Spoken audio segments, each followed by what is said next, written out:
और यहाँ यीशु मसीह कहते हैं, और प्रभु के प्रसन्न रहने के वर्ष का मैं प्रचार करूंगा। क्या है प्रभु के प्रसन्न रहने का वर्ष?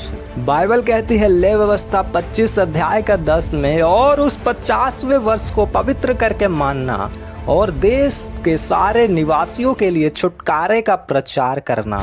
वह वर्ष तुम्हारे यहाँ जुबली कहलाए। उसमें तुम अपनी अपनी निज भूमि और अपने अपने घराने में लौटने पाओगे। हालेलुया।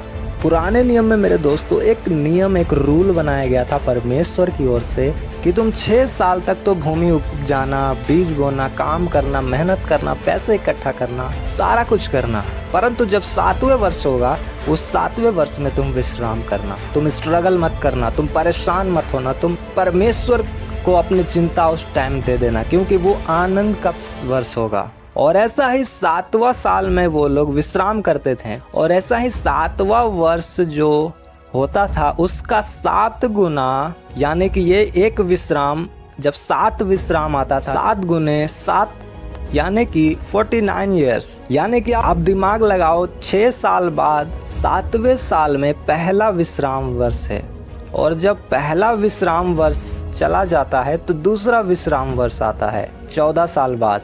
और इसी प्रकार जब 7 विश्राम वर्ष ऐसा चला जाएगा तो 50वें साल में जुबली का वर्ष आएगा, यानी कि छुटकारे का दिन। और इस दिन में बाइबल कहता है कि दासों को आज़ाद किया जाता था, कर्ज माफ़ कर दिया जाता था, भूमि और लोग आराम करते थे। जो लोग गुलामी में थे वे अपने अपने जगहों में, घरों में लौट जाया करते थे, वे आज़ाद हो जाते थे। किसी के ऊपर बोझ नहीं डाला जाता था, कोई भी मेहनत करके नहीं खाता था, सब आराम करते थे, क्योंकि वो परमेश्वर का आनंद का दिन था। और वही जीसस कहते हैं, मेरा अभिषेक इसलिए हुआ कि मैं प्रभु के प्रसन्न रहने के वर्ष का प्रचार करूं। और यही था प्रभु के प्रसन्न रहने के वर्ष की सब कोई आज़ाद कर दिया जाता था, कोई स्ट्रगल नहीं करता था, कोई गुलामी में नहीं रहता था, किसी का कोई चीज़ कोई कब्जा नहीं कर सकता था। और वही आनंद का सुसमाचार जीसस हमें सुनाने के लिए आए हैं कि हमारे चीज़ों को कोई कब्जा नहीं कर सकता शैतान, हमें कोई हरा नहीं सकता दुनिया में।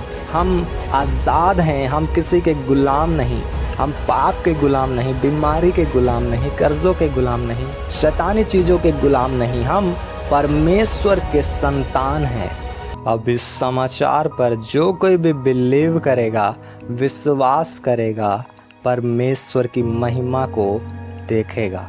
तो मिलते हैं किसी और वीडियो में।